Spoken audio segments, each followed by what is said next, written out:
Hello बच्चों। तो physics में हम लोगों ने यूनिट्स के बारे में और फिज़िकल क्वांटिटीज़ के बारे में पढ़ा था। हम ये देख चुके थे कि फंडामेंटल क्वांटिटीज़ क्या होती हैं और फंडामेंटल क्वांटिटीज़ के फंडामेंटल यूनिट्स कौन कौन से होते हैं, ये हमने देख लिया था। तो यूनिट्स को अलग अलग कैटेगरी में डिवाइड किया गया है, उनको अलग अलग तरीके से अलग अलग जगह पे यूज़ किया जाता है। तो इस बिहाफ पे उसको अलग अलग सिस्टम में कैटेगराइज कर दिया गया है। सिस्टम ऑफ यूनिट्स जो हमारा टॉपिक है आज का, उसमें इस सिस्टम का क्या मतलब है ये पहले समझिए। तो सिस्टम ऑफ यूनिट्स का मतलब ये है कि जब हम किसी बड़ी क्वांटिटी को मेजर करते हैं तो उसके लिए हमको बड़ी बड़ी यूनिट्स की जरूरत पड़ती है, तो उसका अलग सिस्टम होता है। छोटी छोटी क्वांटिटीज को मेजर करने के लिए उसकी छोटी छोटी यूनिट्स होती हैं। जैसे मान लीजिए आपको बहुत लंबी डिस्टेंस ट्रेवल करनी है तो हम उसको किलोमीटर में मेजर करेंगे। लेकिन अगर कोई छोटी डिस्टेंस या छोटा डिस्टेंस मेजर करना है तो उसको मीटर में मेजर करेंगे। उससे भी छोटी डिस्टेंस है तो उसको सेंटीमीटर में, उससे भी छोटी है तो मिलीमीटर में डिस्टेंस मेजर करेंगे। तो इस तरीके से अलग अलग मेजरमेंट की जो लेंथ होती है, मेजरमेंट का जो एरिया होता है, उसके हिसाब से उसको अलग अलग कैटेगरी में डिवाइड किया गया है, जिसको हम बोलते हैं सिस्टम ऑफ यूनिट्स। ठीक है। तो सिस्टम ऑफ यूनिट्स में हमको यही पढ़ना है कि आखिर में ये जो सिस्टम होते हैं उनमें किस किस तरीके से उसको कैटेगराइज किया गया है। तो सिस्टम ऑफ यूनिट्स में सबसे पहले आता है एम के एस सिस्टम। पहली बात तो ये, इन सिस्टम की जरूरत क्यों पड़ती है। देखिए, मैंने आपको बताया था कि मेजरमेंट की जरूरत कब पड़ी थी, जब बिजनेस होने लगा था, ट्रेडिंग होने लगी थी। बिजनेस का मतलब ये है कि जब एक देश या दूसरा देश या फिर कोई एक इंसान दूसरे इंसान से कुछ लेता है या फिर कुछ परचेज करता है, तो उसके बिहाफ में वो कुछ और उसको देगा, या तो पैसा देगा या तो कोई सामान देगा। तो अगर वो पैसा देगा तो उसको ये पता होना चाहिए कि उस सामान की वैल्यू कितनी है। ठीक है। तो उसके लिए यूनिट बनाए गए हैं कि आप इतना सामान इतने रुपए में खरीदेंगे, इतना सामान इतने रुपए में खरीदेंगे। इस तरीके से ट्रेडिंग के लिए ये सब जरूरत पड़ती है।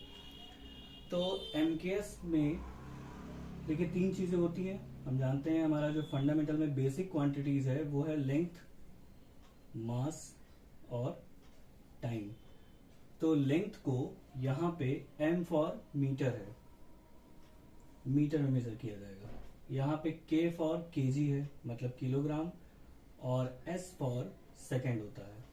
मतलब ये है कि जब हम लेंथ को मीटर में, मास को केजी में और टाइम को सेकेंड में मेजर करते हैं तो वो कहलाता है एम के एस सिस्टम ऑफ यूनिट्स। ठीक है। मतलब ऐसा सिस्टम जिसमें लेंथ को मीटर में, मास को केजी में और टाइम को सेकेंड में मेजर किया जाएगा, तो उसको हम बोलेंगे एम के एस सिस्टम। दूसरा होता है C G S system of units. तो सीजीएस में क्या होता है, लेंथ को सेंटीमीटर में, मास को ग्राम में और टाइम को सेकेंड में मेजर किया जाता है। तो ये कहलाता है सीजीएस यूनिट। तो सबसे बड़ी यूनिट ये हो गई एमके सिस्टम, उसके बाद आ गया सीजीएस सिस्टम। इसके बाद एक और सिस्टम बना हुआ है जो कि कहलाता है FPS system of unit.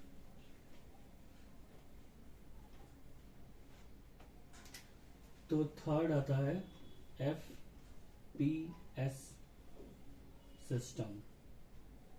FPS में क्या होगा, लेंथ को फुट में, फुट का मतलब एक फिट होता है, जो फिट आप लोग यूज करते हैं, 1 फीट 2 फीट, वैसे वही फुट है। मास को पाउंड में, पाउंड भी एक तरीके का मास मेजर करने का एक यूनिट होता है। और टाइम को सेकंड में मेजर किया जाता है, तो ये कहलाता है एफपीएस सिस्टम। लेकिन ये जो सिस्टम थे ये अलग अलग कंट्रीज में अलग अलग तरीके से यूज होते थे। तो जब कंट्रीज के बीच में ट्रेडिंग होने लगी तो वहां पे प्रॉब्लम आने लगी, क्योंकि किसी का फुट किसी और लेंथ का होता है और किसी का फुट किसी और लेंथ का होता है। तो इसलिए इसको रिजॉल्व करने के लिए बनाया गया एसआई सिस्टम।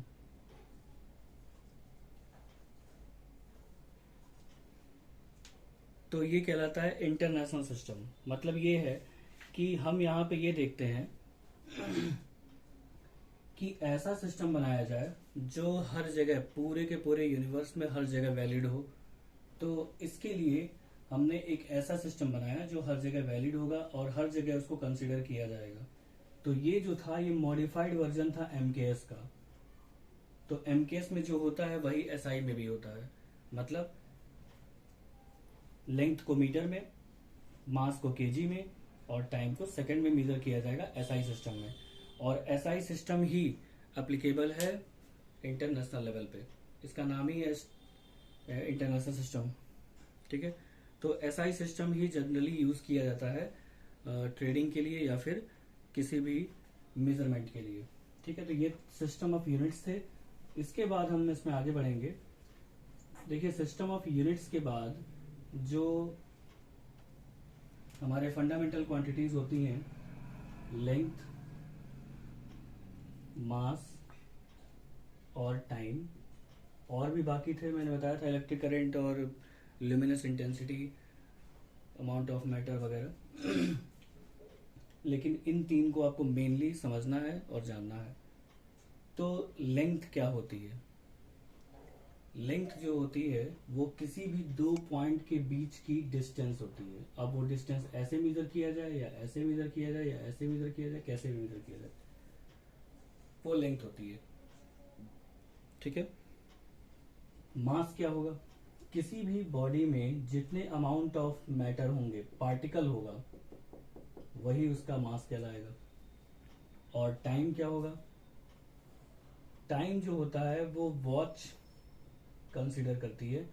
वॉच जो है अपना जो डिस्प्लेसमेंट देती है, जो क्लॉक है जो डिस्प्लेसमेंट देती है अपने निडल्स के बीच में, वही टाइम है एक्चुअल में।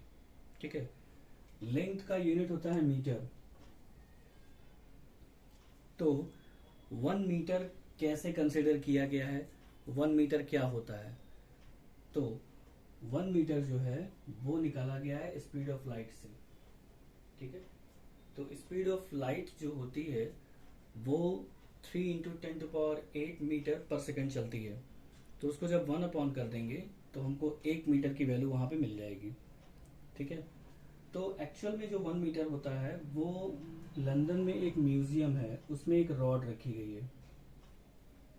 उस रॉड की लेंथ 1 मीटर फिक्स किया गया है और उतनी लेंथ को ही 1 मीटर पूरे इंटरनेशनली हर जगह मान लिया गया है।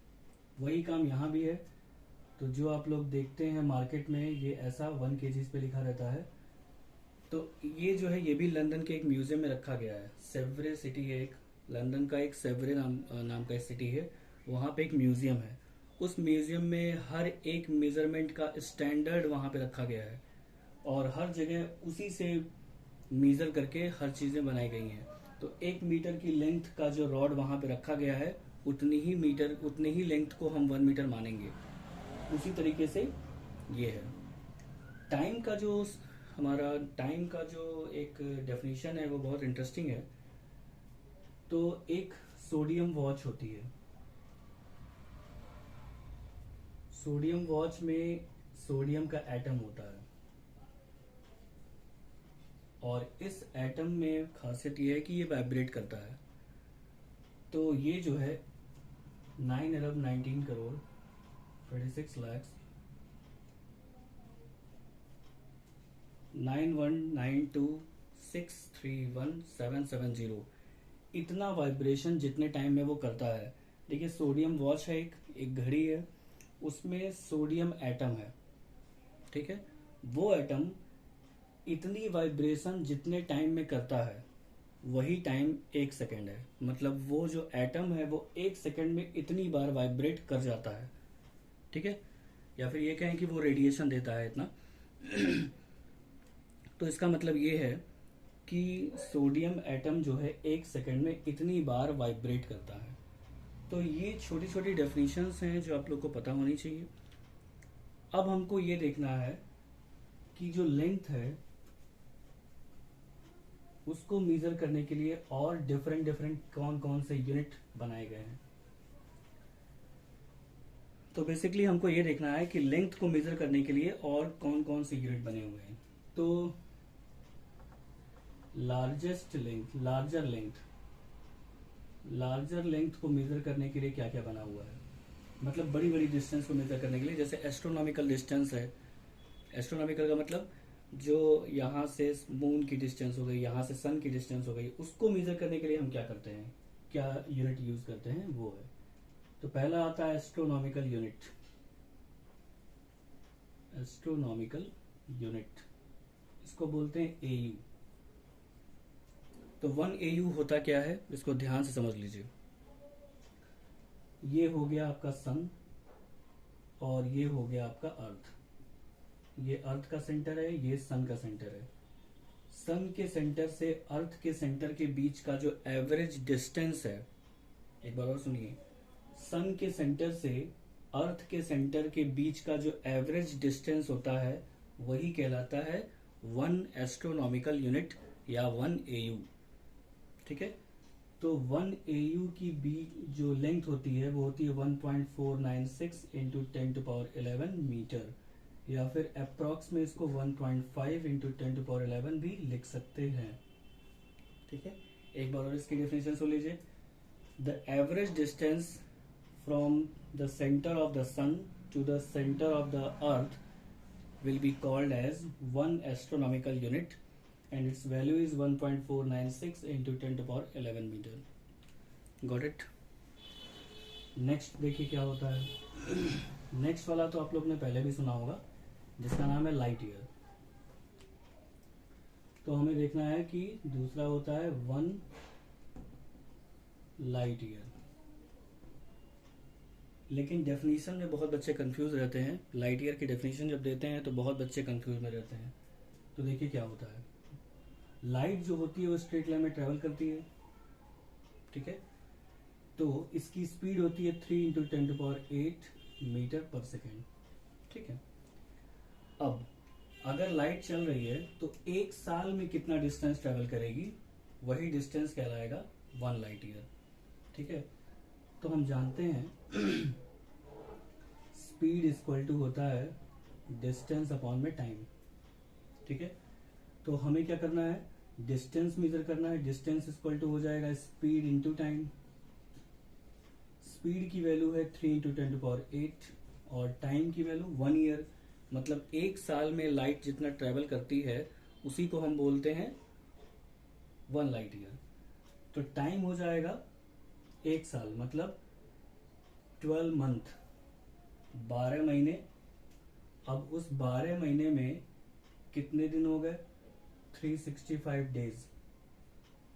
ठीक है, 365 डेज में 24 घंटे होते हैं और एक दिन का मतलब 24 घंटा, और एक घंटे में 60 मिनट और इसमें 60 सेकेंड। इस पूरे को मल्टीप्लाई करने के बाद हमें मिलता है 9.46 इंटू 10⁻15 मीटर। यही होता है 1 लाइट ईयर। ठीक है, तो जब हम टाइम को मतलब एक साल को सेकंड में चेंज करते हैं तो ये आता है और उसको मल्टीप्लाई कर देते हैं। क्लियर? अब आगे बढ़ते हैं। नेक्स्ट है थर्ड वाला बहुत ज़्यादा कॉम्प्लेक्स होता है, बच्चों को जल्दी समझ में नहीं आता है, इसलिए मैं कोशिश करूंगा कि आपको सिंपल से सिंपल लैंग्वेज में समझ में आ जाए। थर्ड होता है 1 पार सेकेंड या पारसेक बोलते हैं इसको, पारसेक। पार सेकेंड पूरा नाम है लेकिन पारसेक बोलते हैं। तो होता ये है कि अभी मैंने इससे पहले सबसे पहला वाला बताया 1 एयू। ठीक है, तो 1 एयू की लेंथ कितनी थी, 1 एयू की लेंथ होती है 1.496 इंटू 10⁻11। तो उतनी डिस्टेंस का एक सर्कल हो। ठीक है, मतलब उतनी डिस्टेंस का एक सर्कुलर आर्क हो और एक सेंटर हो। मतलब सर्कल पे कोई एक बड़ा सा सर्कल होगा। देखिए ये जो है ये सर्कल का एक पार्ट है, ये आर्क है। तो जो आर्क है उसकी लेंथ कितनी होनी चाहिए, 1 एयू। ठीक है, अगर 1 एयू का आर्क सेंटर पे 1 सेकंड का एंगल बनाता है, ये मैंने बताया था कि 1 सेकंड का साइन होता है, मैथमेटिक्स में बताया था। ठीक है, अगर 1 लाइन रहेगी तो 1 मिनट, डबल लाइन रहेगी तो सेकंड। तो अगर 1 एयू का आर्क सेंटर पे 1 सेकंड का एंगल बनाता है तो उसकी जो रेडियस होती है वही कहलाती है 1 पार सेकेंड। ठीक है, अब इसकी जो लेंथ आएगी वही 1 पार सेकेंड होगी। तो 1 पार सेकेंड की वैल्यू जो होती है वो होती है 3.1 इंटू 10⁻16 मीटर, और ये सबसे लंबी है, तीनों में से सबसे लंबी यही है। ठीक है, तो 1 AU का जो आर्क होगा वो सेंटर पे जितना एंगल बनाएगा, मतलब सेंटर पे अगर 1 सेकेंड का एंगल बनाएगा तो उसका जो रेडियस होगा आर्क का वही कहलाएगा 1 पार सेकेंड। ठीक है, इसकी वैल्यू लिखती है, देख लीजिए। और आई थिंक आप लोगों को समझ में आया होगा। तो नेक्स्ट क्लास में हम इसमें आगे कंटिन्यू करेंगे। Okay, thank you.